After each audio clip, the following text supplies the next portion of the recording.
Hi everyone, good morning. Thank you for joining our session with our guest speaker today.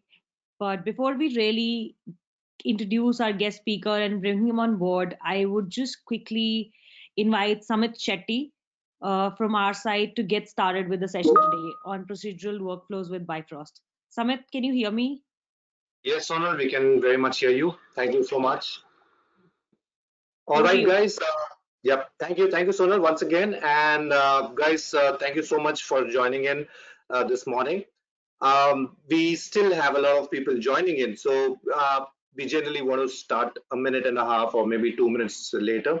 So just so that you're aware of what we will be showing today, uh, I just want to play a short video, which is a new introduction video of Bifrost, which was released in Maya 2020.4 a couple of days back. So till we have more people joining in, let's have a look at this fantastic new piece of video, and we're going to start very soon.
All right. So here we are. Good morning once again, everyone, and thank you so much for joining in today for the webinar on Bifrost. And this is not just a webinar which you've always seen me doing as an introducing you guys to what's new in Bifrost or what's new in any of these Autodesk tools like Maya, Arnold, and so on. We have a special guest today, and here we go. We can see Sachin, with us. Who is Sachin? You're on mute, I guess. Yeah. Yeah. Hey, hi Morning. Samit, hi everyone. Hi Sonal. Morning, Sachin, and thank you so much for being here. Now, sorry, yeah, we all know that the topic for today is going to be Bifrost, and it's not going to be, as I said, just a technical session done by Autodesk team. It's going to be purely by an industry expert, and we all know Sachin. Sachin has been a pipeline specialist and a technical director working with a lot of big studios, done a lot of domestic, and more than domestic, he's worked on a lot of international projects. So Sachin is going to share his experience on the all new Bifrost which we have, and he's going to also kind of go take to a master class where he'll introduce you guys to the new Bifrost, his experiences, and so on. So before we move ahead, I just wanted to give you a safe harbor statement that we just want to talk about that if you guys or any one of you are planning to make decisions based on today's webinar to purchase any of these tools or Autodesk products, you guys can have a discussion closely with the Autodesk team or the Autodesk technical team or the Autodesk sales team before you take any decisions based on this webinar. All right. So I already mentioned that Sachin is going to take you through a master class, and I think most of you guys are already aware of what Bifrost is, but for people who are not very much aware of Bifrost is, or people think still that Bifrost is the same old Bifrost which used to be there in Maya a couple of years since a long time. It's not the same. We've reintroduced Bifrost in past I think 1.5 years back, where Bifrost released from version 2019.2, and it's a completely new procedural workflow. Um, I have done a lot of webinars where I've introduced basics of Bifrost, how can you access Bifrost, what all can you do with the Bifrost tools. The recordings of those webinars are still available on the Autodesk portal. Any one of you guys are interested, we can share the links with you guys. Now, the Bifrost is still a separate plugin within Maya. So the whole idea to talk about is Bifrost development keeps happening separately, and which is independent of the development of Maya. So there's a team who is working on the Maya development. There is a separate team who is working on the development of Bifrost, and of which Sachin is also a part of the beta tester. And this plugin of Bifrost keeps updating as and when it's ready. So whenever we have this new tools, new enhancements, new features, we just release the Bifrost plugin, and you guys can download them and upgrade them on your current existing Maya, or even if some of you guys are bound to use the previous version of Maya, not too previous, at least 2018 above, you guys can download the current build of Bifrost and start using it with your version of Maya. So it's absolutely available. And the best part is we enhance the tools, we add new tools, we add new features, and also the content library, and keep upgrading these tools as and when it's ready. And another best thing about Bifrost is the thing that it's in our mind, that Bifrost is only used for liquids or fluids or explosions. It's not the case like anymore. And to talk about the facts, Sachin is going to really showcase something which is very much different than just standard fumes or liquids and so on. So without much ado, I would request Sachin to talk about his experiences on his usage of Bifrost. How is he looking at the new Bifrost closely, and how is his interaction with the other team members of the people who are working with Bifrost globally. And we would like to hear a lot from Sachin on his experiences and share your knowledge to the entire team. So Sachin, over to you. Sure. Thanks, Amit, for the handover. Hi, everyone, again. Thank you for tuning into this session today. And thank you, Samit, and the Autodesk team for organizing this. As you can guess from the event title, I'm going to talk about Bifrost. I'm actually quite excited about how Bifrost has been shaping up over the last few years. You would have typically heard of Bifrost in the context of effect simulation, but today my focus, as Samit said, is going to be about using Bifrost beyond your typical effects tasks and creating truly procedural and non-destructive workflows.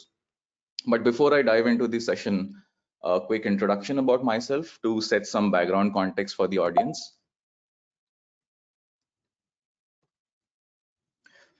So first, a disclaimer. Although this session is titled as Meet the Expert and Masterclass, and it's very kind of Autodesk to oversell me, but I do not claim to be a master of anything. In fact, if anything, even after 15 years of being in this industry, I'm still learning every day, and which is exactly why I'm doing this session today, to share my learnings about Bifrost with you. I started in CG as a lighting artist and also did a bit of render angling in my initial few months at Prana Studios. I quickly learned my way into different departments like environment creation, shader writing, tools development, scripting, and I eventually grew into a creative and technical leadership role over various projects. My longest role at Prana, where I headed the production technology and pipeline department, was involved in solving some very interesting challenges for many different media formats. And my most recent role was as a CG supervisor at Framestore London. I do like to dabble in street photography and music whenever I can, so I've left my social media handles here in case you want to give me a follow. And if there are any students tuning into this session today, given the kind of year this has been and the kind of state our industry is in, I would like to still encourage them to keep on learning every day and persevere, and your hard work will get you there soon. So, but what exactly is Bifrost, right? Uh, you might know that it borrows its name from this mythical Norse bridge that I'm sure everyone has heard of, Thor, Bifrost. So, like its namesake, I also think that Bifrost acts like a bridge. It basically bridges the gap between our creative intent and our technical capabilities to realize that creative intent. Uh, Many years ago, Autodesk had acquired this piece of software called Naiad by Exotic Matter. At that point in time, it was a really high-end simulation solver for simulating extremely detailed water sims. And around the same time, Autodesk also acquired Softimage, which had this amazing procedural environment, node-based environment called ICE. So Bifrost, although Autodesk may have taken some time to bring it to us in its current state, I truly believe that Bifrost actually combines the best of both worlds.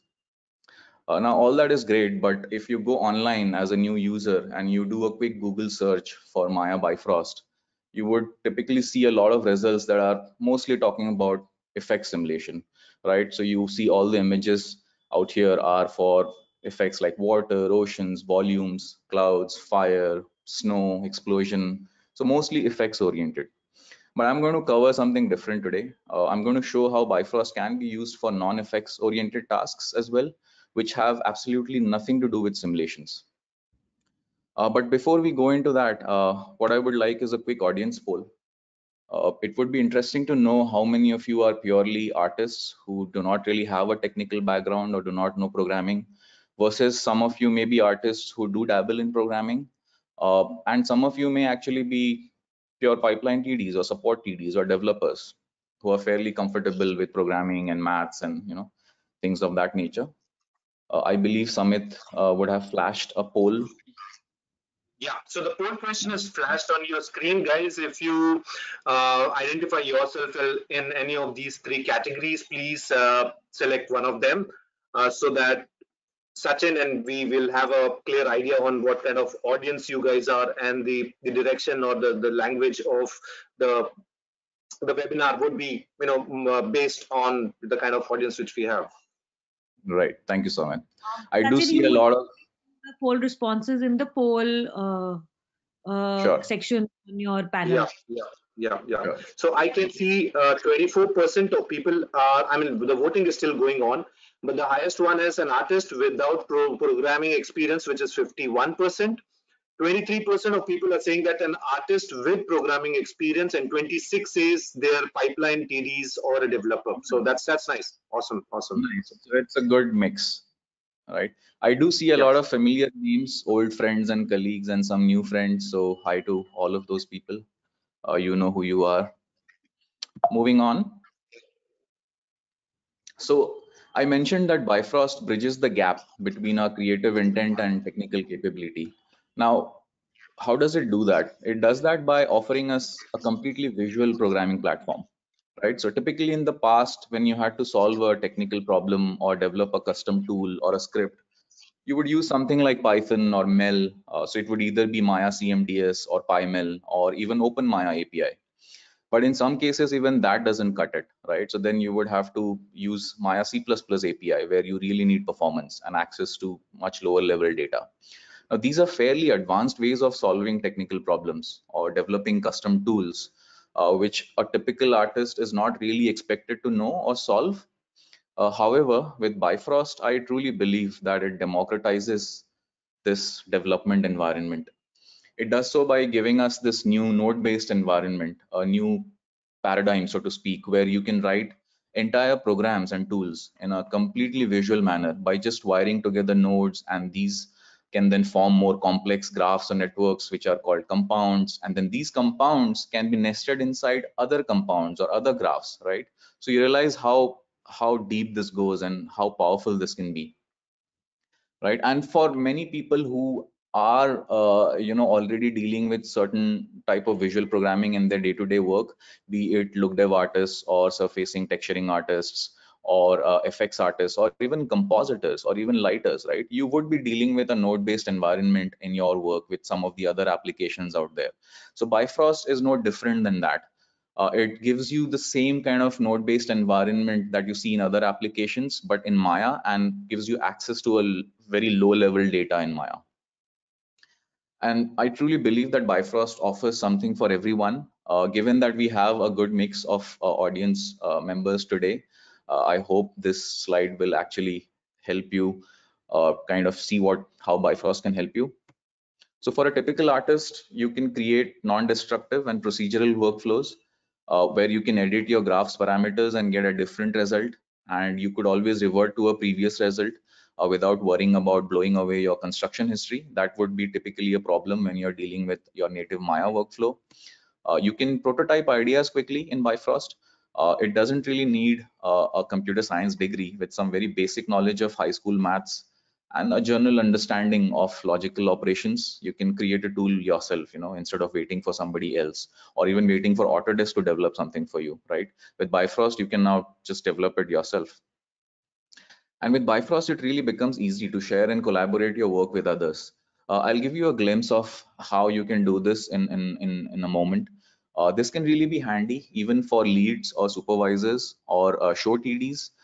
You can rapidly develop and deploy tools for your own teams on your shows.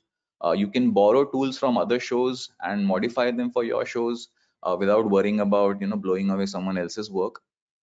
But at the same time, what's in it for a pipeline TD or a developer, right? So Bifrost actually offers you a complete plugin authoring environment. What you're essentially doing with graphs and compounds are you're creating custom Bifrost plugins that can also interface with data from Maya. You could get the data from other applications also in Alembic or VDBs, and you can process and massage them. And you can either use them in Maya itself in Bifrost, or you could again send them back to those applications in Alembic or VDB. You can treat these compounds as sort of modules that programmers would be familiar with. You can reuse these modules in other modules or in other graphs, right? So you can nest compounds inside compounds. And you can also implement your own solvers, right? So if there is an interesting paper that you saw in SIGGRAPH, right, or there is a interesting algorithm that you want to implement, you can do all of that entirely in Graph, right, without having to write a single line of code. And with Bifrost, we are in an entirely just-in-time compiled environment, which basically means that the Bifrost graph is compiled at runtime on the fly. So you should pretty much be able to achieve performance parity with C++ plugins for a lot of tasks. There is a caveat here though. Currently, because Maya has an older and a different architecture than Bifrost, which is much newer, there is a slight overhead when you have data IO between Maya and Bifrost. So there might be some, overhead of round tripping this data, but this is the beginning. I'm sure things will improve a lot more as we move forward. And hopefully sometime very soon in the near future, Bifrost will also allow us to develop our tools and plugins once in an environment like Maya, and then deploy it in other applications like Max, right? Or even non-Autodesk products, maybe some real-time applications or other DCCs, right? So this is why I truly believe that Bifrost democratizes the development environment, because now it allows for a greater connection, a greater synergy and exchange of ideas and knowledge between artists and developers. You're essentially speaking the same language because all of you are now dealing in the same environment. You have a common node graph, you have a common visual language to speak about, right? And I also don't think the learning curve for artists who are not familiar with programming or math is very high. As I will show in some of the examples later during the presentation, some of the artists who are doing some of the best work in Bifrost are very non-technical people, in their own words. So all that is great, but how can we go about achieving this? So my intent today is to show you some examples which will cover some of the topics that I've mentioned. Hopefully these examples would help demonstrate and make you aware of the power that you now have access to. The point of these examples are not to give you a step-by-step tutorial, so to speak, but to help you understand the access to the low level power that you have in Bifrost, right? And if some of these examples seem a bit experimental, then they are experimental, because like I mentioned, with Bifrost you can quickly prototype ideas, so you can actually start brainstorming and jamming and do different kinds of cool experiments in Bifrost. As an artist myself, I have often realized that sometimes my greatest inspiration comes from very happy accidents, right? And I think a fully procedural environment allows you to have those sort of moments by experimenting with your node graphs without fear of blowing away your construction history or losing your data. Also, I've sped up the videos that will follow in interest of time, but I will pause and explain the process for you folks as much as I can. And if there are any specific questions, then you can always head over to the Q&A box, and Samit would be collecting the questions for a Q&A session after the session. So my first example that I'm showing here is basically a very simple case of checking for object penetration. Now, this can be something really useful for animation, right? So I have this animated character, and in a moment you will see that as it gets inside the box, it gets color coded in red. And you can kind of also see that there's this sort of a heat map, right, around the area where it's intersecting with the box. And you can see the points that are intersecting. Now, this is a very simple case. I say simple because I'm only checking for a closed convex surface. If it was a more complicated concave shape, then the logic involved to do this would be slightly more complicated. But let's start with a simple case, right? So out here, what I have is basically a, a graph which gets all the positions of the animated mesh and gets the positions of the box, right? Then I get the bounding box of the prop, which in this case is a cube. And then using this node called within bounds, I check whether each position of the animated mesh is inside the bounding box. If it is, then it will return me true or false, right? So using that true or false result, I then filter the points that are inside the box, and then I just draw them out as points. But I also check if any point is inside the box. So as soon as even a single point is inside the box, I then color code the mesh as red. So this can be a really useful example for animation and even for pipeline, where you could have something like this as a technical play blast, right? Where the animator can directly see in his viewport or in the play blast that there are penetrations, or the supervisor could check in play blast, right, that there are penetrations, because we are color coding the entire character. And then you can either fix the animation itself, or you can ask your environment or props team to kind of relay out them. The next example is again a simple case where I am kind of drawing the silhouette points for the mesh. What you see here is on the top view is my short camera view, and the bottom view is a witness camera view, right? So this is a recreation of an example that you could do in PaintFX Toon before, where you could draw toon lines. Actually, Duncan Brinsmead from Autodesk has a much better variation of this on the area forums, so you should check out his example. For today's presentation, I've used my method. So what I'm essentially doing is I'm drawing the points that lie on the silhouette of the mesh as seen from the camera, right? So as you can see, so like here is something that can be useful again for animation.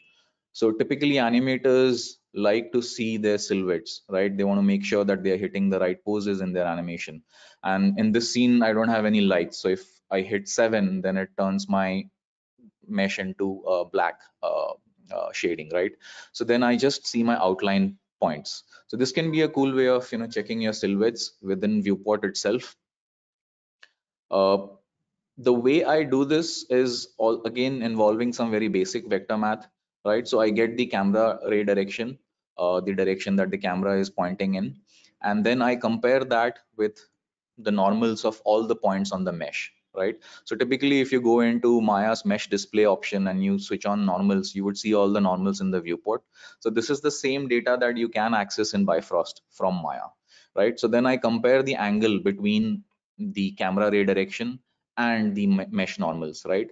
And then based on a specific value that I am filtering into, I then decide whether I need those points or not. Now, typically, the points that are facing away from the camera that's not interesting for us. The points that are facing directly towards the camera, they are not interesting for us either, right? So what I do is I get the angle between these points and I pass them into this within bounds node again, right? And this within bound node sort of acts like my range. So you can see that I've got a min bound and a max bound, right? So I've got 80 degrees and 110 degrees right now in this example, right? So I'm basically filtering for all the points where my angle between my mesh normal and my camera ray direction is between 80 and 110 degrees, right? Once I get those points, then I again isolate them and I construct my points, my point cloud and my strand objects. So this is a simple scenario, but if we take this a step forward, right, this is where then it starts getting interesting, right? So in this example, I've used the silhouette points, and along with a mask on specific parts of the geometry, I've basically created a trail, right? So here, what I'm doing is I'm getting the animated mesh from the Maya session, and I have this node called compute velocity, which is again an out of the box node, right? So the velocity node basically gives you the per point motion vectors as they change in Maya per frame, right? So this is something similar to how you would use motion vectors in rendering. So once I get the velocity vectors, I then also pass them through a mask, right? So you will see in a moment that I have painted a specific portion of the geometry as a, yeah. So yeah. So if you see this, I've painted basically this leg portion out here as white and rest of the body is black. So that's my mask because I'm interested only in drawing the trail points for this part of the mesh, right? So what I do is I get the silhouette points, I filter them based on whether they are inside the mask or not, and then I get the velocity for those points. So here I'm drawing the velocity as the color, right? So this, for those who are familiar in lighting and rendering, this pretty much looks like your motion vector renders, right? And then once I have filtered the silhouette points based on the velocity, so here you see the same silhouette example that I showed before. Now this is where things start getting interesting. This is an accumulate mesh compound. I must mention a note of thanks to Jason Lab for helping me with this. I was kind of getting stuck in this part of my workflow and was getting confused about things. And he shared a very quick example with me to help sort it out. So thank you, Jason. So here what I'm essentially doing is I'm storing the mesh per frame into a big list. And then based on the silhouette points that I'm interested in, I'm then getting the per frame silhouette points for each frame. You'll see that in a moment here. Yeah. So what I've done is drawn the per frame silhouette points for the leg, right? So you can see this is almost like Maya's ghosting or snapshot feature, right? So here I'm adjusting the action frame, so to speak. So this action frame is nothing but a parameter that I've set up to tell the system, the graph, to start storing the mesh from this frame onwards, right? And then I just kind of process those points, and then I build the trails in this compound. So once I have the per frame points for the legs, I take each frame's leg points and then I create a center out of it. I find the center point. Once I have the center point, I then connect all the center points across the frames, right, to get this line, this strand, right? And then what I do is for each strand, I again offset it along the strand's normals. So here I'm basically adding some fractal noise to the strands to get that sort of action, lightning action effect, a high speed, high velocity kick effect, right? So the number of strands that I need for my trail is the number of iterations that I will end up doing in this particular graph, right? So you can see here that currently I have about 30 or 50 iterations going on. So again, I'm just playing around with the frequency. I'm just playing around with some fractal parameters, right? So this is how you can start building on your simple examples. I started with a silhouette point, but this is where I've ended up, right? So you can use your previous ideas, reuse them, and then build something more complex progressively. And this is also something that's really cool that I'll kind of touch upon briefly. So what you see here is the new terminal node in Bifrost 2.2. This is a really awesome way of drawing your objects in viewport. So I have connected my trails to the diagnostic flag out here, slot here. So that's basically if you want to just see some stuff in the viewport for debugging, right? So I've turned it off so you don't see the trails anymore. Right, so this is a really cool way of allowing your users to kind of turn off some information on and off in the viewport. Moving on, before I get into more examples, I would just like to touch upon the fact that you can share your compounds in Bifrost really easily. Here you see me copy pasting the compound into a text editor, and it's just regular, JSON text, which is really good for pipeline people. So if I copy that back and paste it into a Maya session, you'll see that it's the same compound again, right? So this is as simple as that, right? You can literally copy paste your compounds into an email or your Studio's chat application and share it with your colleagues, right? The right way would be what I showed here, to publish it as a compound, which is slightly different. It's a little more structured and is meant to be a little more user friendly for pipeline.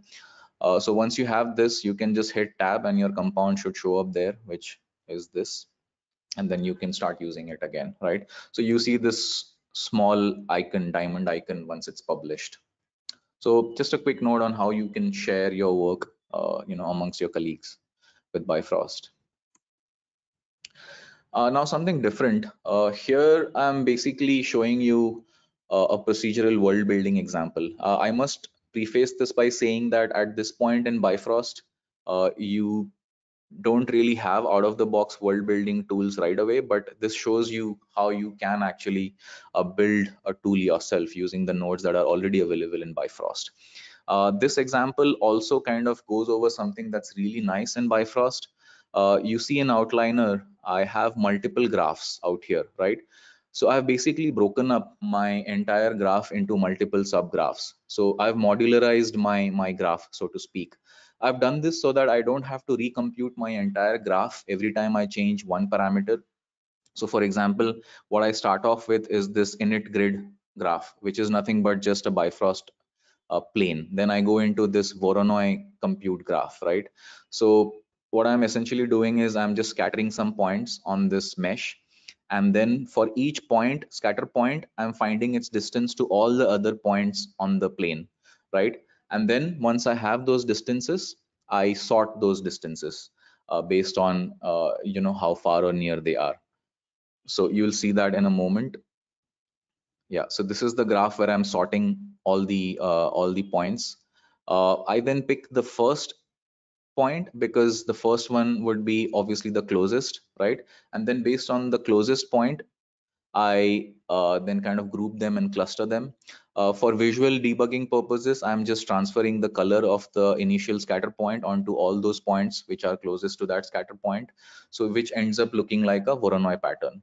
Now, this is where it actually starts getting interesting, right? Because with that Voronoi, I can pretty much do this sort of a displacement on my mesh. So the Voronoi has this distance feature, right? So I know my distance from the scatter point to all the other points which are in the same cell, right? So I store those distances on the mesh itself. Now, this is again something that is an important point. When you break your graph into multiple subgraphs, then the most efficient way to transfer data around is by passing what Bifrost calls as objects, right? So these are amino objects, which are basically your geometry, your particles, your points, your strand type data. So they are represented by this blue port on a typical Bifrost graph or a node, right? So what I do is I take all the Voronoi stuff that I have calculated. So the Voronoi distance, the Voronoi seed, the Voronoi position, and I store it on the geometry itself, right? So I pass that geometry to the next graph. And then in the next graph, I read that back. And then I start displacing it, right? So the interesting thing here is that I've taken that distance data and I have piped it through some change range or evaluate F curve node. So this is a really nice and visual way of kind of changing or manipulating your data. So this kind of controls your distance in a spline way. Now this is the part where I actually get the mountain shape, right? The fall off ramp. So what I've basically done is I have calculated the fall off for this entire plane from the center, right? So the farthest points from the center, they will be black, and the closest points will be white. So sort of a ramp, circular ramp, right? So once I have this fall off, then I can basically, use it to give me this mountain shape. You see here that if I disconnect it, it ends up displacing all my points evenly, right? So this is not as interesting. I mean, this is nowhere close to a mountain, right? But because I have that fall off, I can multiply that to then manipulate which points are displaced how much, right? So the points that are closer to the center, they will get displaced the most, and the points that are furthest away will get displaced the least. So this gives you this sort of a mountain effect for free. And the good part about this entire graph is I can go back to my Voronoi points graph, and I can change the seed or the amount, and I can get a different mountain immediately, right? The amount of Voronoi points here is almost like the number of peaks and valleys that you need. So the more points you have, the more peaks and valleys you get. Uh, this is this is a graph. This is the next graph where I'm computing a fractal noise. My previous version of this was using the fractal noise node, but I have switched to the fractal noise field since it came out in the new version. Here you see me visualizing the fractal noise field using the scope nodes, and I'm just kind of fiddling around with some parameters and changing the noise frequency and trying to make it look a little more interesting, and getting some interesting patterns. Now, what I eventually do with this fractal noise is I actually use this to get finer displacement on the mesh, right? So our previous version of the mesh was pretty smooth, and it's not interesting for a mountain surface, right? Now, yes, you can do this in shading also, but often you might want a lot more detail in the geometry itself. Like imagine if this was actually, kilometers by kilometers big mountain, and you have a character, a mountaineer, or some sort of, crowd army climbing these mountain shapes. Then you would want some kind of undulations on the mesh itself, right? You would not want that to be in your render time effect, right? So you could pretty much do that with noise patterns like this, right? So this adds that sort of a detail that I want. This is again a quick compound that I created in Bifrost. For example, often this you would have the people who are coming from a shading or look dev background may have seen this in their renders also.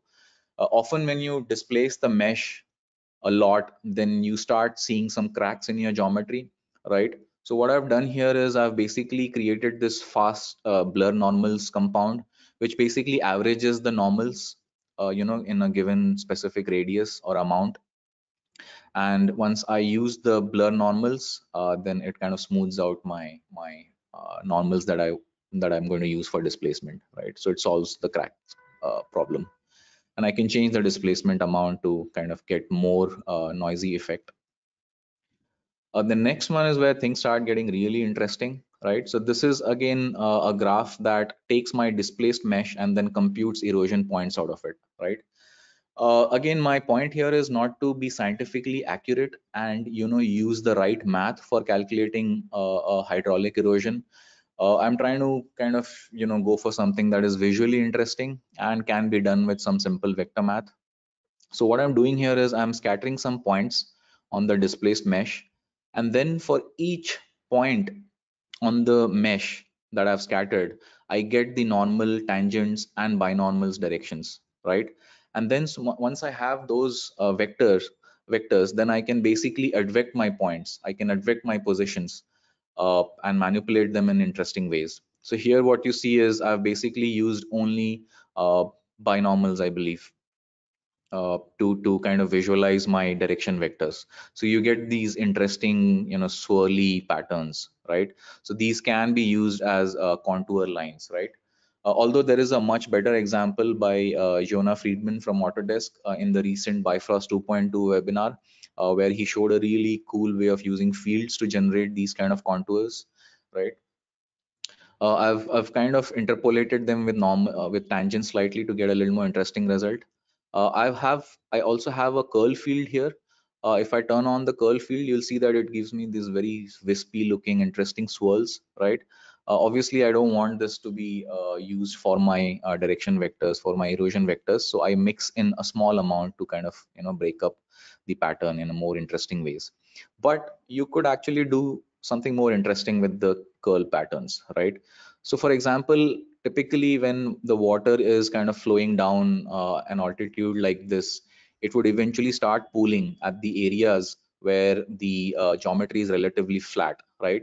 So you could use some compounds in Bifrost to kind of get the inclination of a point, and you can decide whether the point is flat or it's steep, right? And based on that, you can actually have those points use the curl noise more than the others, right? So you can get cool erosion patterns on the flatter surfaces, which kind of will show you the water pooling effect in those areas, right?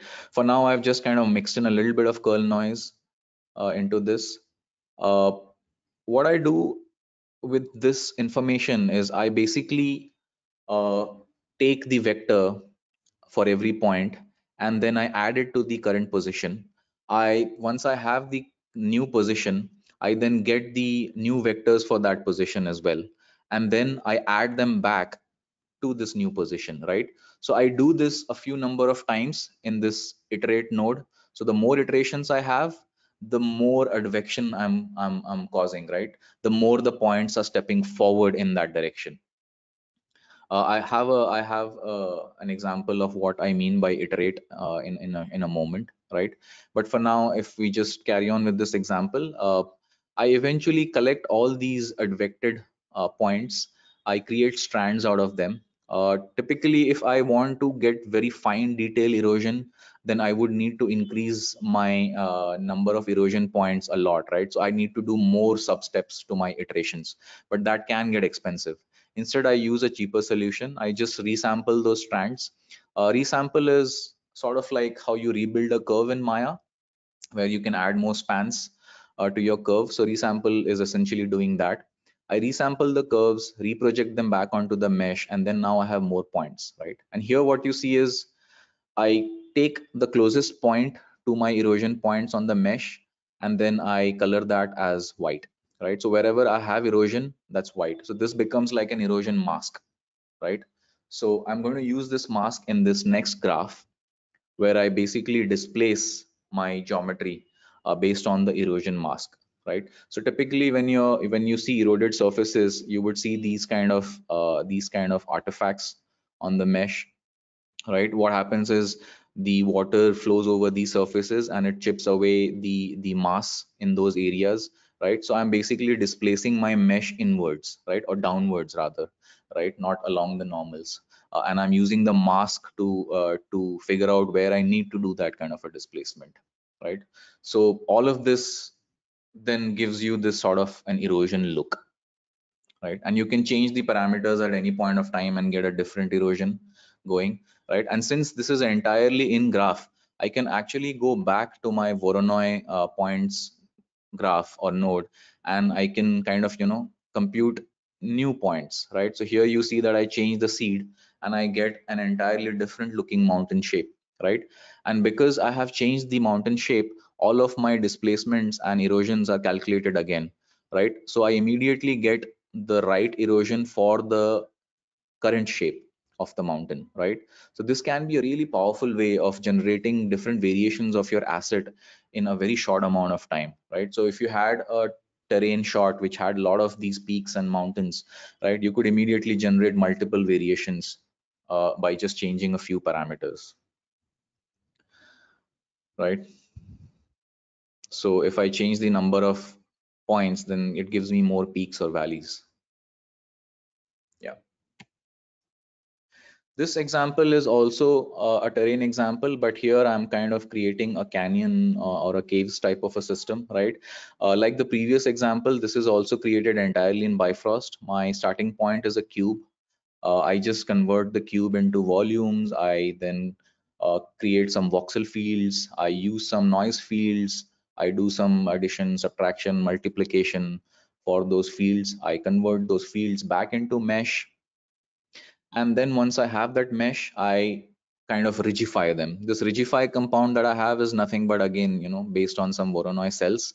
I'm getting some vectors or distances, and here I'm kind of eroding the surface along its contour lines, right? Which ends up giving me this sort of a canyon look. This is just a quick look dev test that I did with Arnold. Obviously, the geometries are entirely created with Bifrost. The textures are very basic procedural textures within Arnold. So this is entirely procedural. There's no hand painted textures in this. I mean, it's not a great look dev example, but I just thought I'll share a WIP look with you. So quick note about loops and iterate. I talked a lot about them in my previous examples. Now, what do I mean by loops and iterate? So here you see two examples. This on the left is basically a typical loop. For those coming in from a programming background, you would be already familiar with these concepts. So it may not be that difficult for you. For those who do not have any programming background, this is pretty much what loops and iterate nodes do. Again, I'm oversimplifying this a lot. So for the programming people on this session today, please forgive me. The first one shows sort of a for each loop example. So if you have an input like a circle or a sphere, you you do something with it, you process it in some way, and you get an output like a box or a cube, right? And you store that in this list, right? So that is what typically you would do with a for each loop, right? With an iterate, things start getting more interesting, right? So you do the same thing as you would do in a for each loop, but then you can also get the result back as your starting point for the next iteration, right? So here I have my circle or sphere getting processed into this cube or box, and then I can use this box as my starting point for my next iteration, right? So then basically I get a different result the next time, right? And I can keep doing this for the number of times I'm iterating this loop in, right? And my box is also stored in the list, right? So I can do the same thing that I did with loops, but I could kind of process the data over itself, so to speak. So this is a really powerful concept that you can use to create a lot of different kinds of procedural effects in Bifrost. This example is a little silly and fun example of how I can do procedural animation in Bifrost. I call this character Mr. Legs. It's nothing fancy, it's just a bunch of points which are connected as Bifrost strands. What you see here is a locator which is geometry constrained to the mesh, to the plane mesh, right? So that as I move the locator, it moves along the surface. What you just saw is basically me changing the number of legs and kind of changing the height of the character with that offset node, offset parameter. It's a very simple graph. Again, what I do is I get the locator position in Bifrost and I get the closest point for that position. And then I also get the normal at that closest position, and I move this point along its normal, right? So then that becomes my head point. And then for my head point, I get all the closest leg points. So that's again similar to what we did before, where I'm basically sorting the distances to those points, and I am kind of deciding how many points I want. You can see a bit of that over here. So I get all the distances to the head point, and then I sort them. And once I've sorted them, what I do is I use a slice array. Now, those coming in from programming background would know what slicing does, right? So it allows you to kind of take a list and then extract only a portion of the data from that list, right? So this is what the slice array node in Bifrost does as well. I've just used the endpoint of the slice as my number of legs, right? So the more slices I have, the more legs I get. And then I've just connected those points with the head point using the strands node, and I just draw them as these thick strands in the viewport. So again, a quick fun example of how you could do procedural animation. Obviously, this is not something that you would use in production in this manner, but imagine if this was like a spider or a creepy crawler, then you could totally use this to kind of procedurally animate it over a surface. This also shows you how I've combined geometry constraint and Bifrost, right? So I've just geometry constrained the locator to the mesh, and then that allows me to use that in Maya without having to calculate the constraint on the mesh in Bifrost itself. So you can combine these ideas together. This is again a similar example. where I basically have a locator, and if I move that locator around in the viewport, this terrain that you see here is the same terrain that we generated in the previous graph. I've just read it as an alembic here. And as I move the locator, you see the points moving away from the locator, or they are getting generated in different areas of the mesh. So that is being done again through some node graph trickery in Bifrost. What I do is I basically get the distance of all the points from this locator, right? I'll show that in a moment out here. Yeah. So this is showing you a black and white mask that I generate on the fly. So you will also see a different version of this mask. Hopefully I can find that. Yeah. So out here you see that my mask is, the closest points are black and the furthest points are white, right? And then what I do is I basically clamp this mask, right? So I clamp it to get this sort of a hard edge, right? So this becomes my input mask to my scatter positions. Now there's something really interesting that I want to talk about here, and this will help you guys to optimize your workflows when you're working in Bifrost. Now, on the scatter node itself, you have the feature to plug in a mask, right? So I can plug in that mask live on my scatter node, but you will see in a moment why I have used a different method, right? So there is this condition called switch methods, right? If I switch that condition off and I start moving my locator, you will see that the points update in a very slow manner.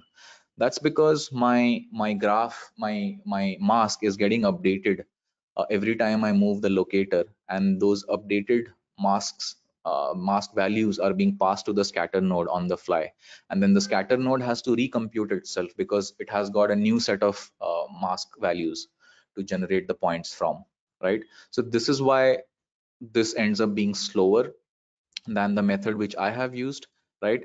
So what I have done is I have basically scattered the points over the entire surface, right? And then based on the mask, so here you can see that my points are actually on the entire surface. And then based on the mask, I simply get the information of whether the point is in the white area or in the black area. Depending on my result, I gather all the points that are in the black area and I eventually delete those points, right? So which is why this method runs much faster than directly plugging the mask into your scatter node, right? So where I'm going with this is eventually I need this to construct me a path from each point to my target locator, right? Now, as you can see here, once I connect those, I get these path vectors, but they are not interesting because they are just straight and they are going through the mesh. What I actually want these paths to be are curves along the surface of the terrain, right? So I could do that in more complicated ways, but here I've just used a cheaper and quicker method. I've just resampled those strands and I've reprojected them back onto the mesh. So then I get this very cool looking path from each point to the target locator, right? And based on the number of points that I resample, I get a much denser strand. Now, this is abstract and cool, but where do I actually use this? So I can combine this idea and my procedural animation idea and do something like this, right? So this is entirely in graph. Now the terrain that I have used here, this is an older example when I did not have my terrain builder in Bifrost. So I used Gaia at that point in time, but everything else is in Bifrost, right? So what I did was I did the same scatter points away from the locator example that I just showed, and I constructed all the paths to this target. And then for each scatter point, I generated my Mr. Legs character procedurally. And then based on the path for that point, I advected my Mr. Legs character on its path towards the target, right? So this shows you how you can actually combine simpler ideas into more complex effects, right? And this is entirely procedural. There's no hand animation in this at all, or even no hand modeling of the paths for the crowd characters. Moving on to something different, I mentioned in my initial section that for developers, you could also implement entire solvers in Graph in Bifrost, right? So this kind of goes over that. I've referenced a paper here, which is the follow the leader algorithm. This was published in SIGGRAPH a few years ago. This is a pretty cool way of actually simulating your curves without stretching them. So it maintains the length of the curves. So here you can see that I have an initial curve, which is this red strand. That's sort of my rest pose. And then I have some noise vectors applied on it. It's just procedural noise in Bifrost, which is acting as sort of a wind force. And the blue circles that you see, they are my constraints, right? They are the limits or the boundaries of how far my point can move. Each point can move, right? So that's just a visual drawing that I have created to help me debug the scene. And as you can see, no matter how big my force is, my points, my strands get simulated, but they are not stretching, right? So they maintain their length, right? So it's a really nice example of how you can implement complex papers in Bifrost entirely in Graph without having to touch C++ at all and still get the same performance.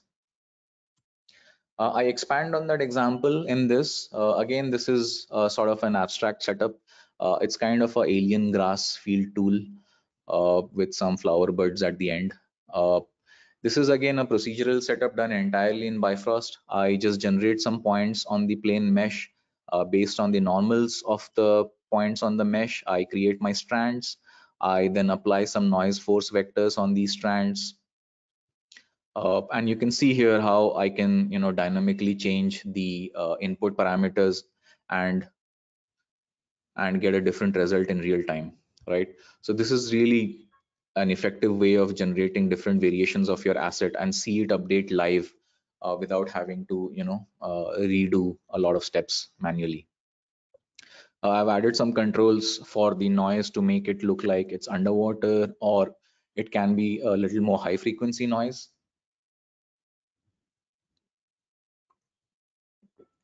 So here you see that I'm just playing around with the noise parameters. And here I've turned off preserve length.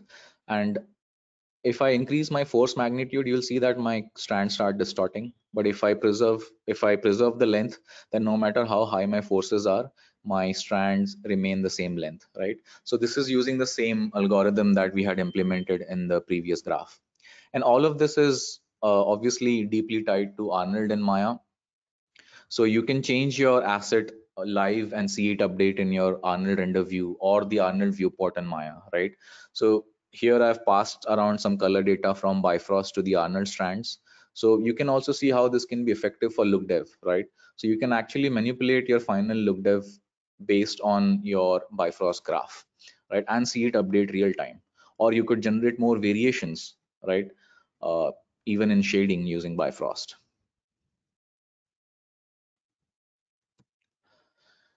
This is another example that I did recently, which uses the latest features in Bifrost 2.2. So here I have a hair system on the plane, a default hair system. And I've basically taken the output curves of the hair system and imported it into Bifrost. So you can just drag and drop curves from Maya into Bifrost now, and they will show up as Bifrost strands. And what I do is I get the strand points and I instance this cone on those strand points, right?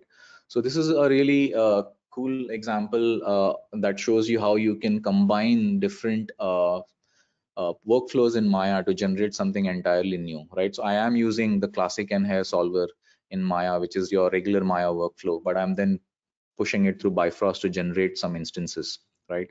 So I had actually created this setup over a decade ago for a Disney Planes franchise where we had these large cornfields, right? But because these cornfields would get very dense and would cover very large areas, we did not want them to be inefficient when rendering. So at that point in Maya, we didn't unfortunately have these kind of solutions. So I relied on Peter Shipkov's excellent soup nodes for Maya back then. Now we have same features in Maya with Bifrost. So I just recreated that setup here.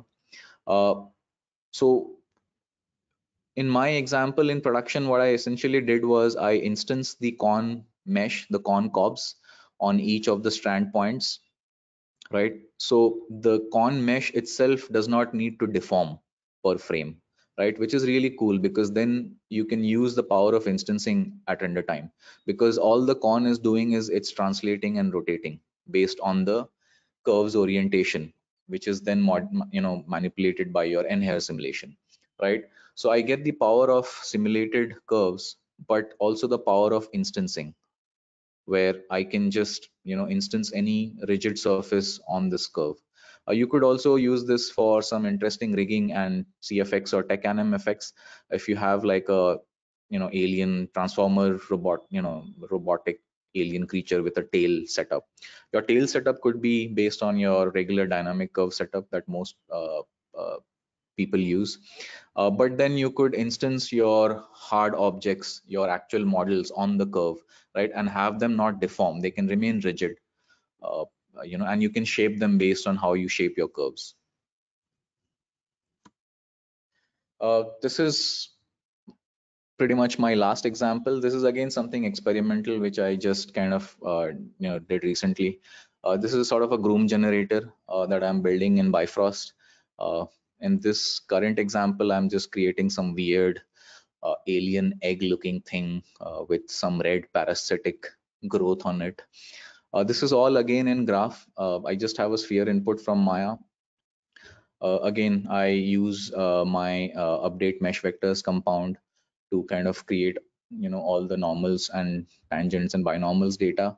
I then take all of those vectors and I mix them in interesting ways. So I put some fractal noise, I use a lot of fields, I kind of blend between those fields, I blend normals with tangents and binormals. So a lot of processing that you would do even in something like shading, right? So if you were doing this in something like XGen or Yeti, or you were doing this in some other software, you would kind of do a similar thing where you are just mixing in different noise patterns. So this again is a very simple use case, obviously, but I am going to explore this further and kind of try to do a more production-centric grooming tool with this concept. Right. So here you see me visualizing some data with the new terminal node. So I can basically draw my seed points, my initial scatter points, right? And I can also kind of draw my vectors that I'm using to advect my strands and use them in interesting ways. So here what I've done is I've taken the field noise, the fractal noise that I have, and I've kind of visualized them as points, right? And I've manipulated the size of those points slightly. So these become my parasitic looking, uh, you know, things that I've latched onto the hair surfaces. Yeah.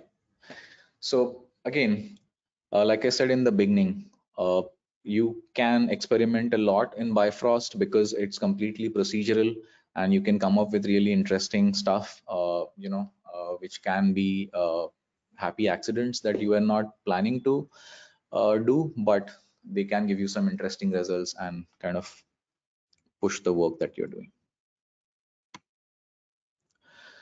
Uh, in this section, I would like to plug some of my fellow Bifrosters who have been a huge source of inspiration to me. Maxime is an amazing guy. He has made his MJCG compounds completely free on area forums for a long time. It's one of the best compounds that you can use today in Bifrost, along with the Autodesk's official Rebel pack. So if you're starting in Bifrost today, you must download his free MGCG compounds. Maxime also does a lot of helpful articles on his website. He has an amazing article on Bifrost strands. He is a strand expert from his XSI ICE days, and he's doing a lot of new interesting strand tools in Maya. You can see his L system prototype here and his veining prototype here. Phil Radford, also popularly known as Maya Guy, is another amazing artist that I follow very closely. Uh, he posts a lot of video tutorials on Bifrost as well, and Phil is actually a perfect example of something I was talking about at the beginning of my session. Phil himself has mentioned it multiple times in his videos that he is not a technical person, that he does not know math enough. But if you see his videos on YouTube or Vimeo or his social media, he produces some of the most amazing looking results in Bifrost currently. So you see a extremely dense MPM snow simulation on top. This is again a weird strand effect that he did recently, which is completely art directable.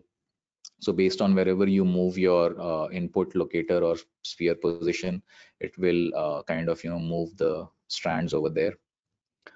Uh, he's done a lot of his work actually got featured in the Bifrost 2.2 official video uh, recently. So you see he's done a lot of these interesting looking effects simulations in Bifrost, which are completely in graph. And this is by a person who claims that he's not technical at all, right? So this shows you how even as an artist, you can create some very powerful procedural effects in Bifrost. Bruce Lee is another god level guru. He has posted massive amounts of interesting examples on area forums. He shares a lot of his files and his process in his YouTube videos as well. Here you see an ocean example that he did a while ago, where he uses Bifrost to kind of shape the way the ocean looks, and then he passes it through the Bifrost ocean simulation system to kind of also get the particles going on top. You must follow him on YouTube and Twitter and all his social media handles for a lot of cool stuff. In fact, just last night, he has posted some really nice examples of the new Bifrost version and how you can use that for procedural world building. Jason Lab is another excellent rigger, TD, and artist. He recently actually did a great webinar along with Enrique from One Animation for Autodesk on how they are using Bifrost in rigging and animation. Again, something very interesting, which is not FX, right? So follow him on his social media. He does a lot of cool stuff in open processing, and he's actually porting over some of his examples into Bifrost now, which is really, really interesting. So it also kind of shows you the power of Bifrost, where you can, if you find something interesting online in another software or in another uh, programming language, right, you can pretty much recreate that in Bifrost. Paul Smith is again a legend from the Softimage XSI ICE days. He is actually creating or recreating rather a lot of his XSI ICE setups in Bifrost now. So if you are somebody who's completely new to Bifrost, I highly recommend you check out his Vimeo videos. It is quite detailed, and he goes through a lot of beginner steps on how to create some procedural deformation setups in Bifrost. Roland is actually an Autodesk employee, but he posts a lot of interesting videos on his personal YouTube channel. I watch his videos very closely. He has done some amazing master classes in the past and even recently about Bifrost as a visual programming platform.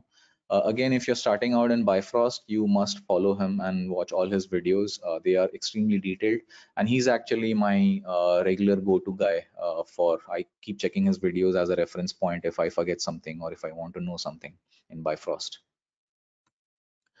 There's a lot of resources that are coming up on Bifrost online now. Autodesk has created this new centralized hub for Bifrost, which is makeanything.autodesk.com/Bifrost.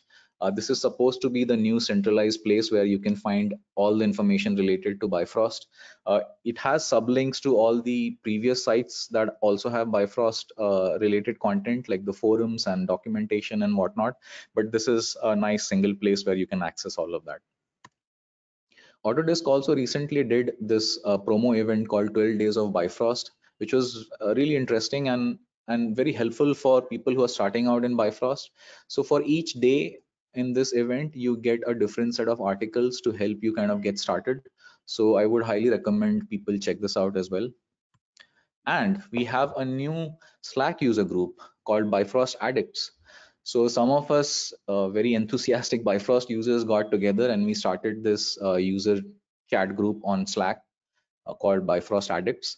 There is the link here. The link is set to expire every 30 days. So if you are not able to use it, just hit me on social media and I can share a new link with you.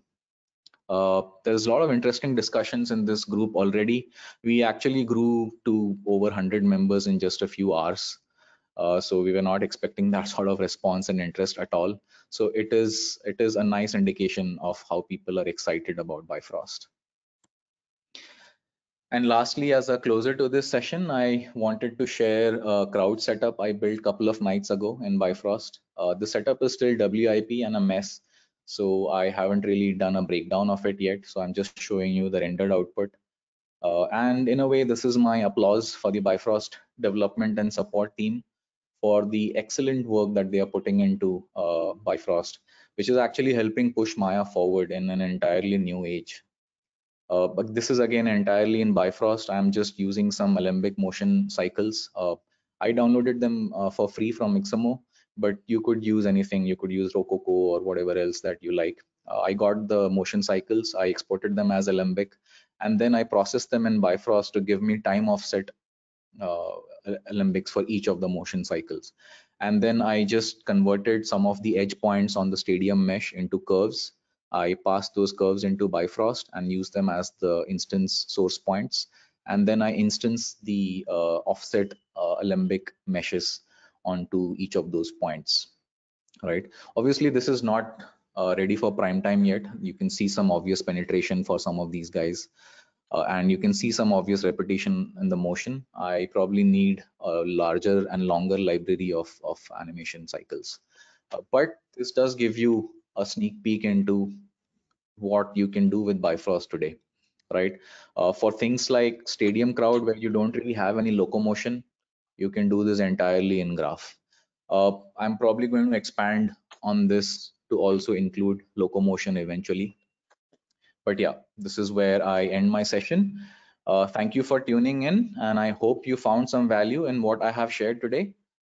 There's obviously a lot more that I'll continue to share with the community, so watch this space. Uh, I think we can move on to Q&A now, Samit. Absolutely, Sachin, and thank you so much for this lovely presentation. There's so much to know what Bifrost can do, and it's an eye opener for a lot of people, including me as well.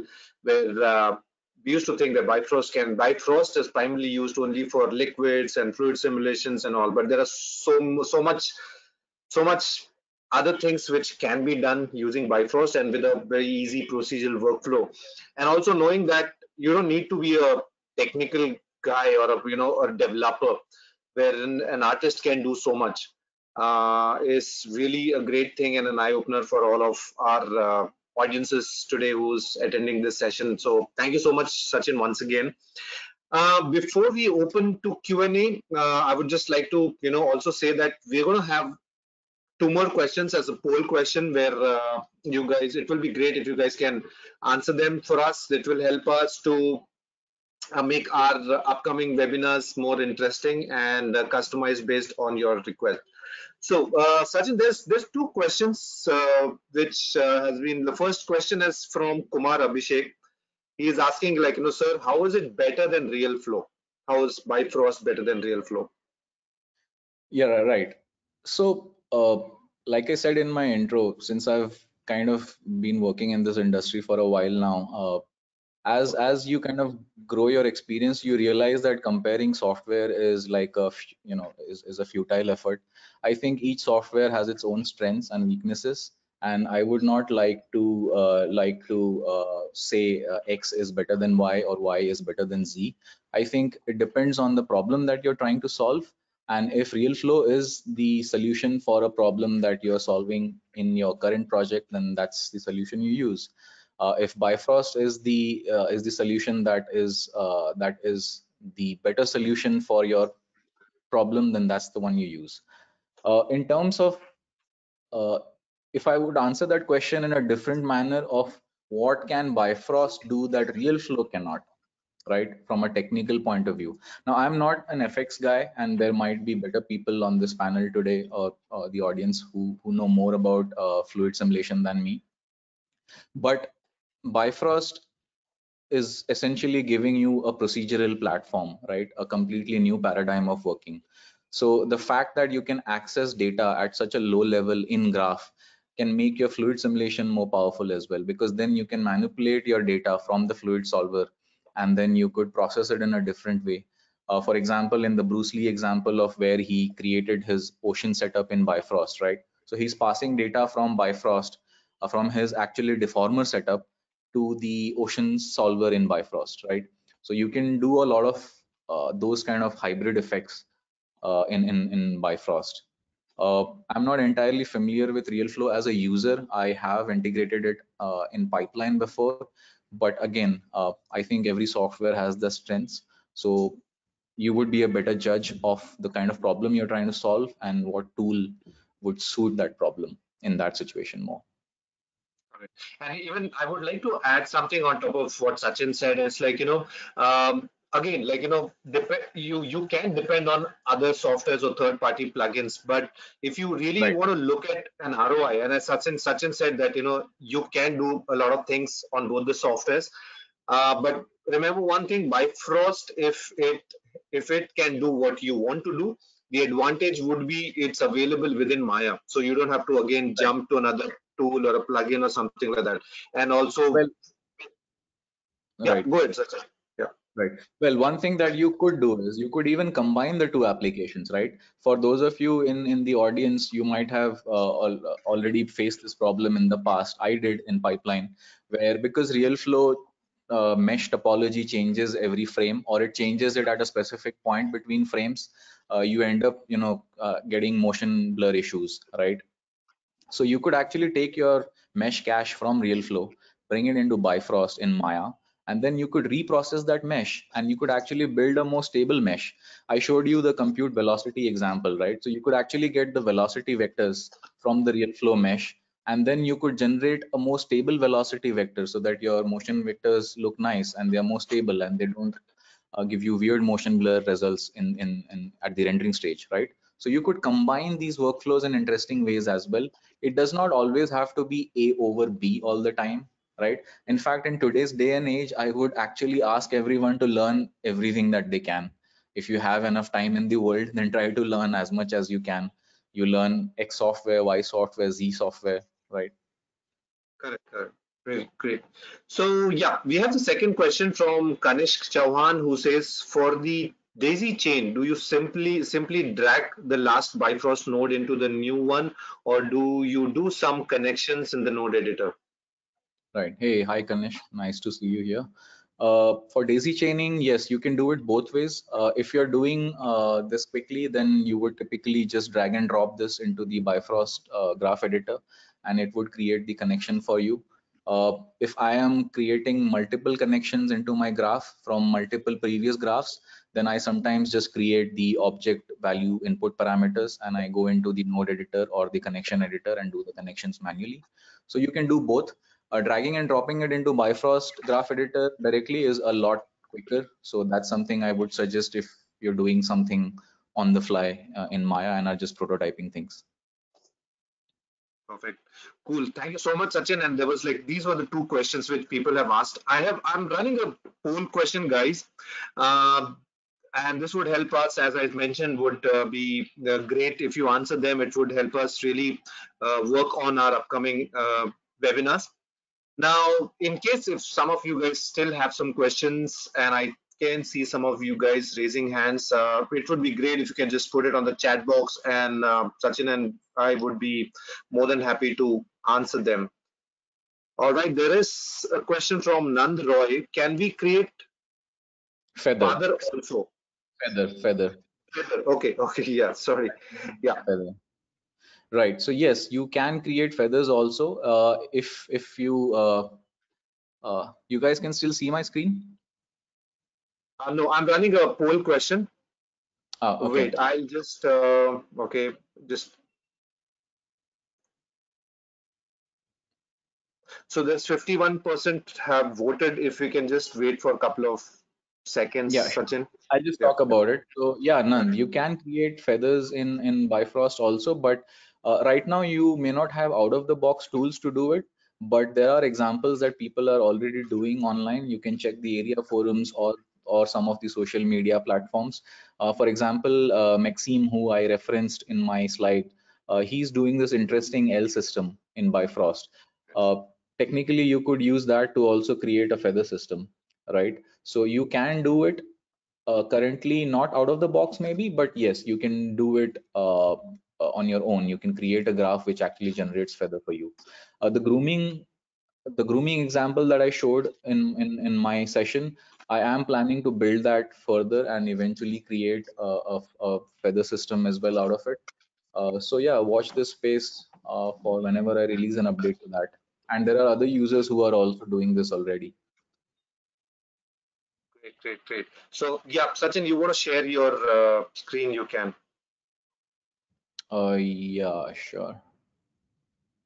I quickly remember there was one more ad commercial. I forgot the name of the product, but it was a turkey bird, which the entire feather was created in Bifrost using Bifrost, and that's the Right. making of that video. I guess is still on YouTube. I would try and share the link on the chat box. Yeah. Right. So can you see this screen, this page that's playing? Yes. Yeah. So this example by Maxime shows a L system that he built in Bifrost, right? So these are basically curves.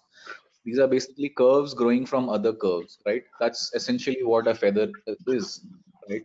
It's curves growing from curves, right? So you can build your own feather system as well in Bifrost, Correct.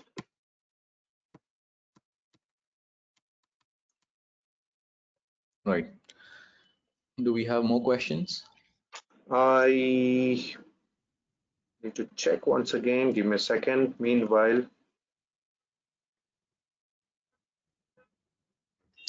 For the thank you audience, for I the. know I had to kind of blaze through a lot of examples.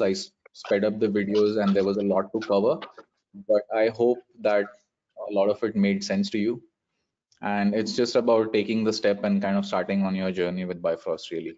Once you start this journey, it's actually pretty addictive, which is why we named the Slack group as Bifrost Addicts, because it kind of keeps you awake at night when you're trying to think of different solutions and solving problems procedurally. It gets very interesting very quickly.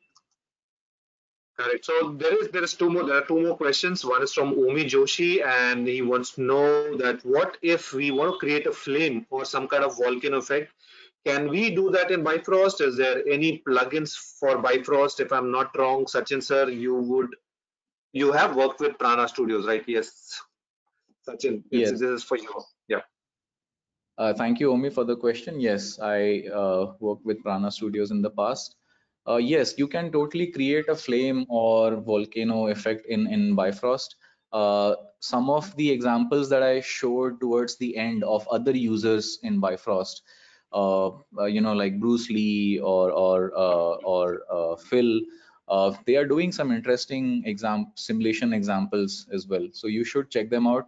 There's a lot of examples on the Autodesk YouTube channels also where there are examples of explosions and volumes.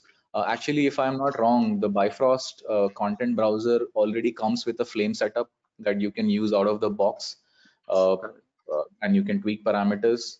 A volcano effect again is something that you could do easily with Bifrost. You could have lava type, simulation done in Bifrost. Uh, is that something that you can do out of the box? Yes, you can start with an example as a starting point, and then you can start building on top of it, right? Like everything in FX, a lot of times it's not about just dragging and dropping a shelf tool and then creating an effect, right? You have to customize it for your shot, right? You have to kind of put in the time and the effort to know what the simulation should look like, to know how the solver should behave, to understand what's the right physics behind this kind of an effect. On those points, Bifrost is extremely capable because the solvers are extremely high quality and they are pretty physically accurate, as most other solvers are in other softwares as well. But you can at the same time art direct them heavily, right? So I have no doubt that you can create volcanic effect in Bifrost. Correct, correct, correct. Yeah, and the content library is really a great thing for the new users who really want to start off with something which has already been set up and just customize them and maybe Right. change the look and feel or add or subtract something which really will be a great help. And as users, Arvind has, sorry, as sorry, yeah, go ahead. just another point that I would like to add, as users, what can really help Bifrost developers as well as the community in general is, for example, if you went ahead and asked the same question in the area forums, right? So then I'm sure there would be a lot of people, even other Bifrost users, not just Autodesk support teams, but there would be a lot of users who can chime in and help you with a simple example, right? Of showing you how to do stuff, similar to how I showed some of my examples, right? So please don't hesitate from actually going into the area forums and asking how you could do a certain kind of effect, and I'm sure somebody will, help you out. Absolutely correct. Arvind has a question. He's like, can we cache or bake the compute result between the graph flow, or does my flow computes from scratch every time? Right. So that's a very interesting question. Actually, which is why I broke up my graphs into multiple graphs in my mountain terrain example. So if you have everything in one graph, then some portions of it are cached, I guess, but Bifrost natively doesn't have a cache. Like most of the draw calls, like if you're just drawing points or if you're just drawing strands, the draw part is usually cached. So if you change the size of the points in viewport or the size of the strands in viewport, that will not force it to recompute the entire graph. But if you change something in the geometry itself, then that may trigger a recompute of the entire graph. That's exactly the reason why I actually broke up my mountain terrain setup into multiple graphs, right? So that I can first create my, let me switch my screen to that example. You can still see my screen, right? We can, Sachin. Yeah, so in this example, you see that I have these multiple graphs in Outliner, right? So my initial terrain grid just computes the plane. My next just computes the Voronoi points. The next one takes those Voronoi points and displaces the plane based on that information. Then I compute the fractal. Then I take the fractal information, then displace the mesh in the next graph. Then I compute the erosion. Once I have the erosion points in the next graph, I displace the mesh based on those erosion points, right? So I did that because then what I am essentially doing is I am letting Maya's DG evaluation take over, right? So each graph is now evaluated separately. So then as long as I don't dirty each graph by changing its input parameters, that graph will remain cached. So that's when Maya's regular DG mechanics takes over, and it allows you to cache portions of your graph without recomputing the entire scene. I hope that made sense. Absolutely. Yep. All right. I think, Sachin, we don't have any more questions. So we're good to go and fantastic. I'm like, thanks a lot for keeping the audience engaged so well. And I hope a lot of you guys have learned a lot from today's session as well. And if you guys have any questions, please feel free to reach out to me or Sachin or anyone from the Autodesk team, and we'll be more than happy to help you out. If you want to know more about Bifrost, definitely there is area.autodesk.com, which will have a lot of resources, you guys, and tutorials as well. There are also some compounds which you can download. If you are an artist, you're a little bit scared of, starting something from scratch, which you don't know about. You can just install the compound and then learn about these nodes individually and how does it work. And that's a good learning curve. I did it myself, and I can say that it works really well. I can just see one question popping up. All right, we have time for some one or two more questions. One is from Abhishek Das. Can the objects which are colliding with the liquid simulation behavior accordingly, like in case of water bodies coming in city? Okay, she's like talking about those flush of water Giant. in the city. Yeah. Yeah, you can do all those. Actually, that's something that is the bread and butter of Bifrost, I guess. That's Yeah. something that has already been good at for many years now. The water solver in Bifrost is one of the most advanced and quite fast actually, in terms of the amount of points that it can handle and the kind of complexity it can handle. So I'm not sure if somebody has done this specific example. You may find actually other Bifrost users or studios who may have done this sort of an example where the entire city is getting a deluge of a huge ocean wave or a flood or like a tsunami. But yes, it should be possible. In fact, again, referencing Bruce Lee, in his example, the ocean wave was pretty huge. So if you just take that and kind of start, doing a water simulation of that whole mass of ocean wave crashing onto buildings, then you get your tsunami effect, right? So yes, it should be And, possible. and last question from Kalpesh, our friend, he is asking, can we simulate on network? Yes, so I believe this basically is this question is about whether we can simulate this run batch simulations of Bifrost. Yes, you can totally do that. I'm not sure the specifics of what the Maya licensing is for Bifrost, but I think you get 5 batch Five. nodes for Yeah, free. Yeah, correct. yeah, With the standalone yeah. Maya, you get 5. With the collection, you get 15. Right. So you can run for each Maya license that you have, you can run Bifrost simulations on 5 different machines, right?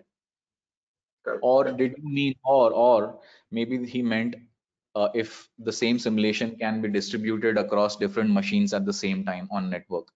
I think he Yep. might have meant that actually, distributed simulation. Like a batch running That's type of process. yeah, but essentially simulating the same frame across different machines. I'm not sure about that. I don't think you can at this point.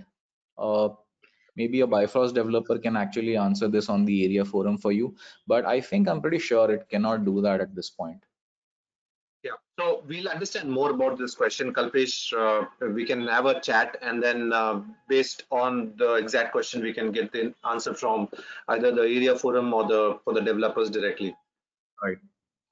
All right, cool. I think we are good with time, and we don't want to take the audience's busy schedule day. But thank you so much, guys, for being so attentive and having make this session extremely successful. And I would like to also thank Sachin a lot. You've really been very kind enough. We have disturbed you a lot in odd hours for coordinating during this session. But thank you so much, Sachin. And we would really like to have some more sessions with you, more detailed ones on any other topic which you would be more happy to do it with us. No, absolutely. My pleasure, Samit. I've been really excited about Bifrost, and I think it is, I mean, people really have to realize the kind of power it's bringing to you at your doorstep. It is, I think, the next leap forward in Maya's future. And hopefully, more sessions like this by me or other Bifrosters will continue to grow the community. And thank you everyone for tuning in. It's a production day, so thank you for your time. Great. So with that, guys, we would like to end this webinar today. And just to keep a health check, I hope you guys are safe and everyone in this group and your closed ones are doing good and safe. So take care. Stay tuned for some upcoming webinars in the future and hope to see you guys soon. So once again, Sachin, thank you so much for being with us today. Absolutely. Pleasure. Thank you. Bye, guys. Thank you. Take care. Thank you, Sachin. Thank you.